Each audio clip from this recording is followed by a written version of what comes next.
Fala, meu povo lindo maravilhoso do canal do Monitor, tudo em ordem, beleza, tranquilo e suave. Na tela de hoje nós iremos discutir um pouquinho sobre Grécia, na parte 1 desse assunto maravilhoso e muito gostoso de ser estudado. Galerinha, eu vou tentar na tela de hoje ser o mais espontâneo, o mais coloquial possível para você conseguir fixar melhor esse assunto, que existe muito nomezinho meio difícil, meio complicado, meio estranho, porque esse assunto cai demais em prova, em vestibular. Então é bacana você, além de assistir as aulas aqui do canal do Monitor, exercitar, fazer questão aberta, fechada, de escrever, de marcar, mas é um assunto muito gostoso de ser estudado. E aqui no canal do Monitor, sempre melhor ainda. Então, bora surfar essa onda? Grécia, parte 1. A gente precisa, eu sempre gosto de explicar no Maratona na História o motivo da gente estar estudando esse assunto, além do fato de cair em prova em vestibular. Então é importante para o nosso dia. Sem os gregos, nós não conheceríamos o mundo ocidental como nós conhecemos, não existiria mundo ocidental como nós conhecemos, e o Brasil não seria do jeito que ele é. Por quê? Porque nós temos diversas heranças dos gregos, como, por exemplo, Olimpíadas. Nós ganhamos dos gregos muita coisa de arte, de teatro, de filosofia, de poemas, de literatura. Bora falar um pouquinho cultura, política, a parte da democracia, várias ideias, então diversos fatores, sem contar que eles assim ajudaram demais a cultura, as ideias romanas. Então se a gente acha que os romanos já foram importantes para o Ocidente, sem os gregos, os romanos não seriam nada nessa questão da cultura, da política, de como é que eles vão ali estar caminhando. Então os gregos são fundamentais para a nossa vida e para a sua vida, telespectador e amigo meu. Então vamos falar sobre os períodos da história grega, porque na verdade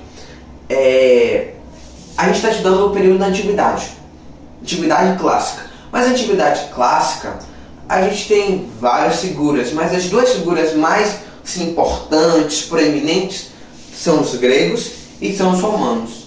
A gente basicamente quase que divide o período clássico só com gregos e romanos, mas tiveram outros povos muito importantes. Então os gregos a gente dividiu mais um pouquinho para facilitar o nosso estudo. Isso que a gente está falando, não, hoje a gente vai falar sobre Grécia, a gente vai estudar sobre Grécia, está errado. Porque naquela época a Grécia antiga não se chamava de Grécia. Grécia é o nome que foi dado agora, assim, em 1900 e bolinha, quando o país foi unificado. Então Grécia, com o estado unificado, com o nome de Grécia para esse território, é coisa muito recente. Esse período, eles chamavam essa região de Hélade. Então a gente vai estudar sobre a Hélade e não sobre a Grécia Antiga. Top?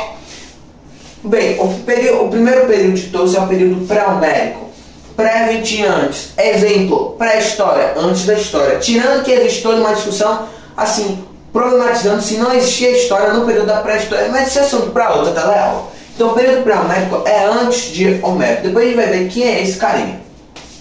É um período extremamente assim, introdutório, os povos originários, que são os indo-europeus, estavam chegando na Europa, vírgula, na região da Grécia, ou melhor ainda, da Hélade.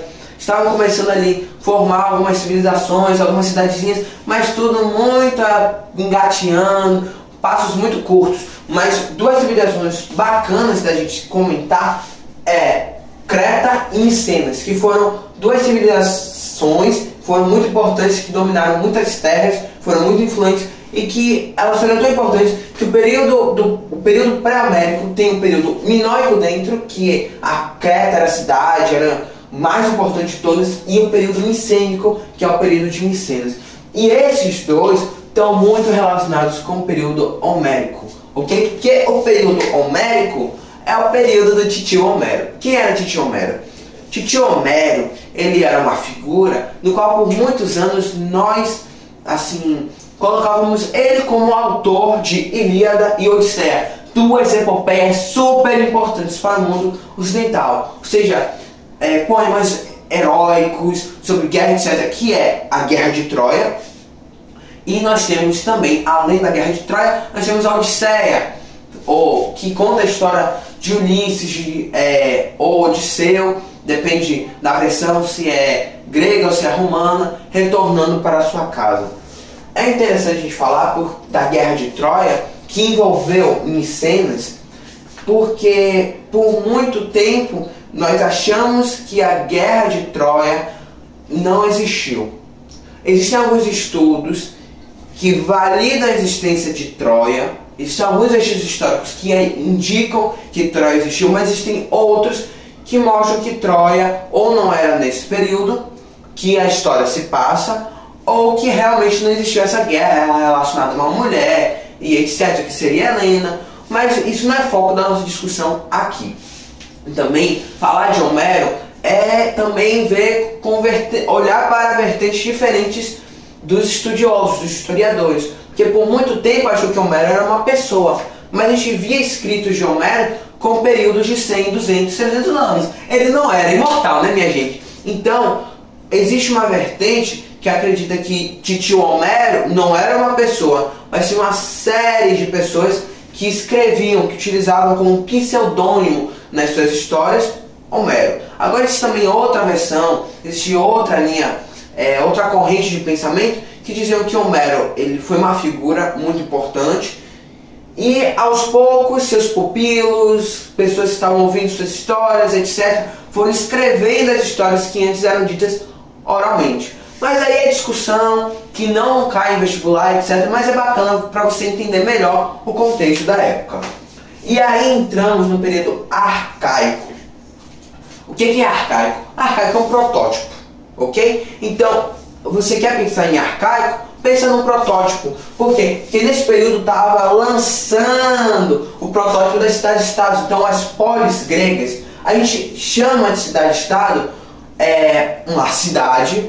uma cidade por quê? Porque não era um país que era grande. Ele era um país, era uma zona terrestre, era um território relativamente pequeno, mas com autonomia própria. É como se São Paulo mandasse nele a só cidade, não o estado, minha gente. A cidade de São Paulo era que comandava a região dele e não tinha influência nem de São Paulo nem do Brasil. Salvador era ali uma cidadezinha, assembleia, o prefeito que decidia tudo e acabou. Ninguém mais se envolvia. Manaus a mesma coisa, Curitiba também, Rio de Janeiro. Então era uma série de cidadezinhas e estados que não eram unificados, pelo contrário, eles brigavam entre si, às vezes até demais. E aí que vai surgir dois carinhas muito bacanas, que é a cidade-estado de Esparta, que a gente vai dar muita risada com Esparta depois, e Atenas também, que se você percebeu que é o nome de uma deusa grega, é porque você está ligado no assunto. Depois a gente vai discutir sobre isso um pouquinho mais. Depois nós temos o período clássico. O que é algo clássico? É algo ali antigo, refinado, bonitinho, com base ali nas ideias gregas. Então o que é uma arquitetura clássica? Gregos. O que é a música clássica? A música que serviu de base para as outras, tranquilo? Então o período clássico é o período do apogeu, que serviu como base para o período helenístico. Então o período clássico foi o apogeu das cidades gregas, foi o apogeu do Império Ateniense, foi o período onde Péricles ele comandou Atenas, e nós temos também o período das guerras médicas, guerras greco-persas, e o período também das guerras do Peloponeso. E o último de todos é o período helenístico. O helenístico vem de Helena, e a gente vai discutir isso quando a gente for realmente estudar o período helenístico, tranquilo? Vai ser numa aula um pouquinho mais pra frente, que é marcado pelo enfraquecimento das partes gregas, pela dominação macedônica. Aqui a gente vai ver Filipe II e Alexandre o Grande, e por último nós temos a dominação pelos romanos. Então esse é o nosso arcabouço de aula. Nesse primeiro momento que a gente vai falar sobre geografia e origem, a gente vai falar muito sobre o período pré-homérico e homérico. Quando nós formos falar de Esparta, a gente vai falar um pouquinho sobre o período arcaico, que é ainda na teleaula de hoje. Na próxima teleaula a gente vai falar sobre Atenas, também um pouquinho sobre o período arcaico. Depois a gente vai entrar nas guerras do período clássico e do período helenístico, com a dominação macedônica, etc. E alguns outros detalhes que a gente vai discutindo ao longo do percurso. Então, como é a geografia da Grécia? A geografia da Grécia, primeiramente a Grécia está localizada no sudeste da Europa, entre o mar Egeu e Jônico. Se está difícil saber onde é o mar Egeu e o mar Jônico, em cima do mar Mediterrâneo, do ladinho da Península Itálica, do ladinho de Roma, do que seria o Império Romano. Ele tem um relevo extremamente acidentado, montanhoso. Isso é muito importante, porque a agricultura não vai poder ser a base da economia. Eles não vão poder investir muito do seu tempo, força na economia, e por causa disso eles vão ter que desbravar os mares, eles vão ter que trabalhar em comércio, na pescaria, e isso vai ser muito importante no contato com os outros povos, por exemplo, mesopotâmicos, egípcios, tranquilo? Ele é marcado pelo isolamento das polis, porque era cheio de ilhocas, com um monte de água entre eles, ou seja, esse isolamento foi muito importante para eles não, assim como outras civilizações antigas, eles ali se organizarem num super império, coisa do tipo, não nesse momento. Mas sim em diversas cidadezinhas com até tretas picuinhas entre elas. Tranquilo? Da onde é que vem os gregos? Essa é a pergunta que não quer calar, que você vai descobrir no canal do Monitor. Eles são oriundos dos povos indo-europeus. Aqueus, jônios, dórios. Os dórios é importante para Esparta, que é por isso que a teleaula de hoje também vai falar sobre Esparta. Então nós temos esses povos indo-europeus que vão começar a se sedentarizar, vão começar a se fixar, isso lá no período pré-homérico. A gente vai ter a sucessão de civilizações, então, civilização de Creta, depois civilização de Micenas, depois civilização de Esparta e Atenas, depois os macedônicos chegando e dominando tudo. Então a gente sempre vai ter a sucessão de civilizações até realmente se estruturarem nas polis gregas. E contato cultural de muitas regiões possibilitadas principalmente pelo comércio. Tranquilo? Mas nós comentamos sobre os dórios. Quem eram os dórios? Os dórios foram os carinhas, muito gente boa, só não para os seus vizinhos, chegaram lá na região da Grécia e eles falaram assim: não, vocês estão aí, nada disso, eu cheguei aqui, eu que mando, então show! Daí os outros disseram: ah, é? Bacana, né? Vou ficar aqui. Os incomodados é que se mudem. Então sabe o que Esparta vai fazer? Que antes eram os dórios, nós ainda não vamos chamar de Esparta, nós iremos chamar de dórios. Dórios, eles sabiam fazer espadas, armas, utilizando metal, ou seja, forja, que era uma tecnologia que as outras vilarejozinhos, assentamentos dos outros povos indo-europeus não sabiam. Então eles foram lá, tá, acabou! E isso foi um arraso para a região, ali os primeiros assentamentos gregos, que daí os dórios ocuparam uma super região em comparação às outras. Então eles chegaram e falaram assim: quem manda aqui sou eu, não mexa comigo que eu vou de espada e você tá aí na base da madeira, tá na base da cerâmica, eu já tô no metal. Então isso é muito bacana dos dórios. Assim, são nomes de seus vizinhos. Onde é que a Esparta está localizada? A Esparta se localiza na região do Peloponeso.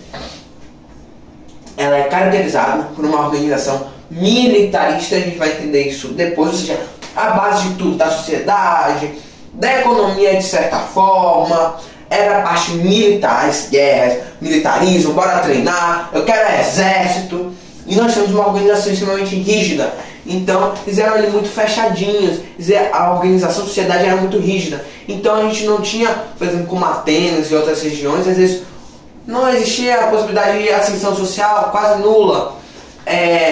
Não tinha, por exemplo, muitas ideias vindo de fora, eles eram bem fechadinhos, bem rígidos, tranquilo? E eles eram, a maior parte das civilizações, das cidades, dos assentamentos, primeiro eram constituídos por reis, monarquias.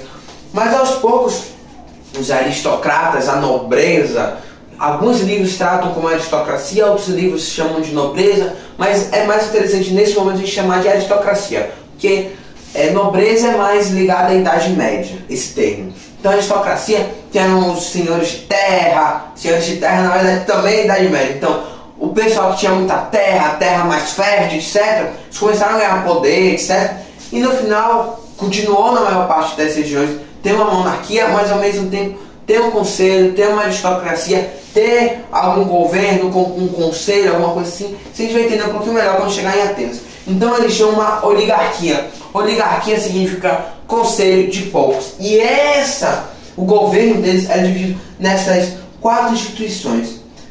Eforado, Diarquia, Gerúsia e Apela, ou Apela, perdão, minha gente. Então, existia a presença do rei, mas também existia a figura de um conselho. Tranquilo? Ou seja, o governo não era apenas centralizado na figura do monarca. Pelo contrário, grande parte do monarca estava na mão dessa aristocracia. Ou seja, grande parte das decisões da polis estava nesse grupo pequeno que era a elite da polis grega. Euforado, lembra? 5. Euforado era o conselho dos 5. Eles é que mandavam realmente na cidade. Eram 5 esparciatas, os 5 esparciatas. Eles eram escolhidos por uma votação que ocorria anualmente. Tranquilo? Então, eles eram esses 5 e eles é que realmente mandavam na cidade. Nós tínhamos uma diarquia, dia de 2. Eram 2 reis. Um rei mais ligado à parte militar e outra parte mais econômica, política da cidade. E isso era muito bacana e muito inteligente dos gregos, dos espartas, porque quando tinha uma guerra, alguma coisa, o rei militar ia para a guerra, mas a cidade não ficava sozinha, sem comando, etc. Então, isso é muito inteligente, essa estratégia dos espartanos. Então, nós temos essa diarquia de 2 e eles ganhavam poderes especiais em períodos de guerra, diferentes do período de paz. Então, a gente vê, às vezes, em filmes, histórias, uma proeminência tão grande dos 6, achando não que mandavam na cidade eram 6. Não. A gente só vê isso porque essas histórias passam em períodos de guerra. Então essa diarquia tinha poderes especiais no período de guerra.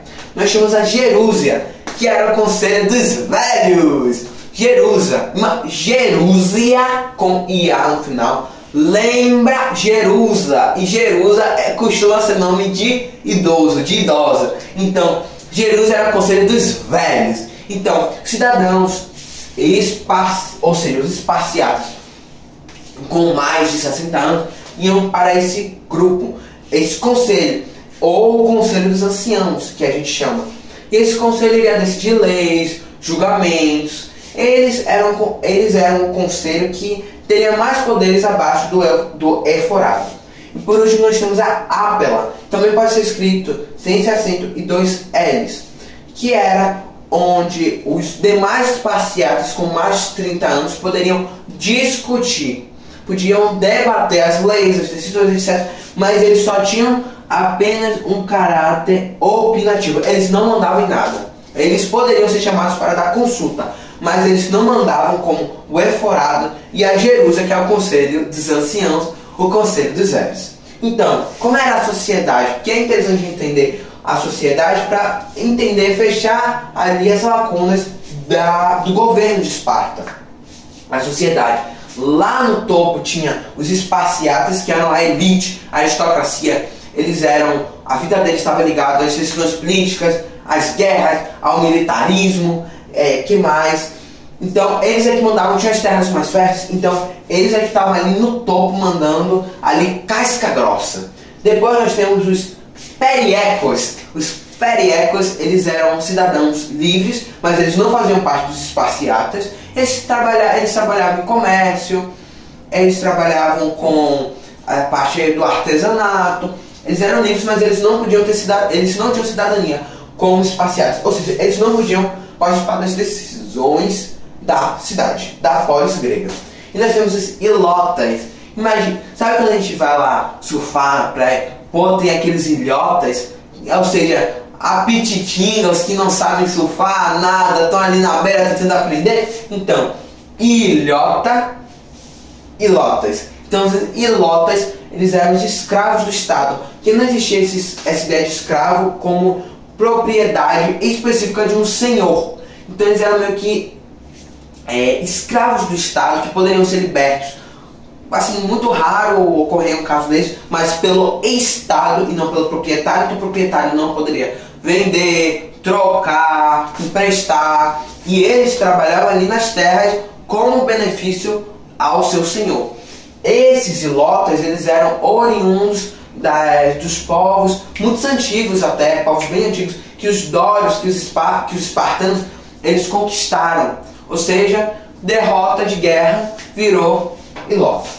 O detalhe é que a sociedade espartana tinha algumas características que é importante você aprender essas características, porque assim é que a gente vai entender por que Esparta tinha tanta treta com Atenas e por que algumas mudanças de Atenas não puderam ser possíveis de ocorrer em Esparta. Educação deles. Desde os 7 anos, os meninos, imagina só, os meninotes já treinando para ser lá da CIA, para ser um SEAL, para ser um fuzileiro. Logicamente não existia isso na época, gente. Mas então desde os 7 anos eles já eram treinados para serem super lutadores, super guerreiros, super humanos. Então eles tinham esse treinamento e essa educação, esse foco muito rendido na parte militar. Então bora treinar, bora se preparar para a guerra. Então eles tinham uma força militar muito forte e esse valor de ir para a guerra, lutando, etc. é muito importante. Tanto que, por exemplo, eles não poderiam voltar para casa sem seu escudo de uma guerra, senão eles eram mortos. Porque o escudo ali era sua proteção e etc. Então essa figura militar é muito importante a gente ter noção na parte de Esparta. Ou seja, Esparta era a polis grega militar. Tínhamos uma xenofobia muito grande, a gente já comentou um pouquinho isso, que era uma organização muito rígida, eles eram muito fechadinhos.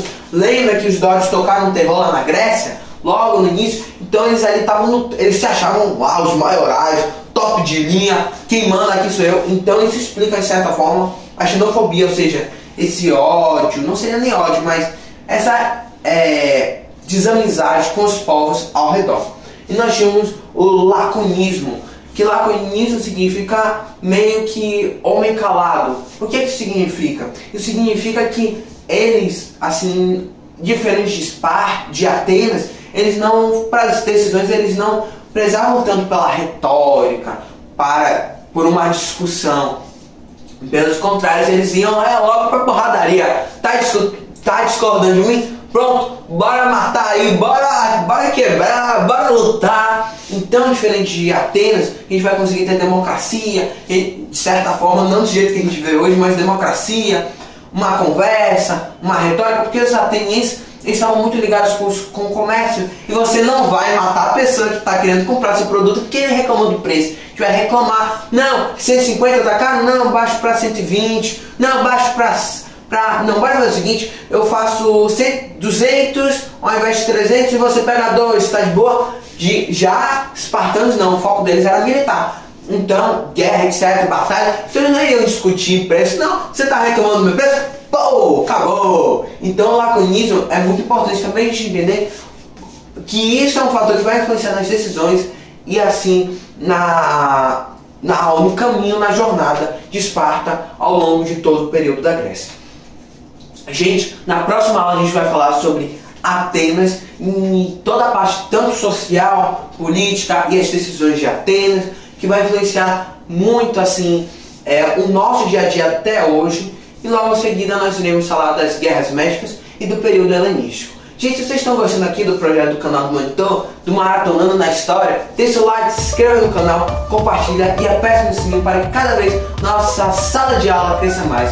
Então, gente, até a próxima teleaula.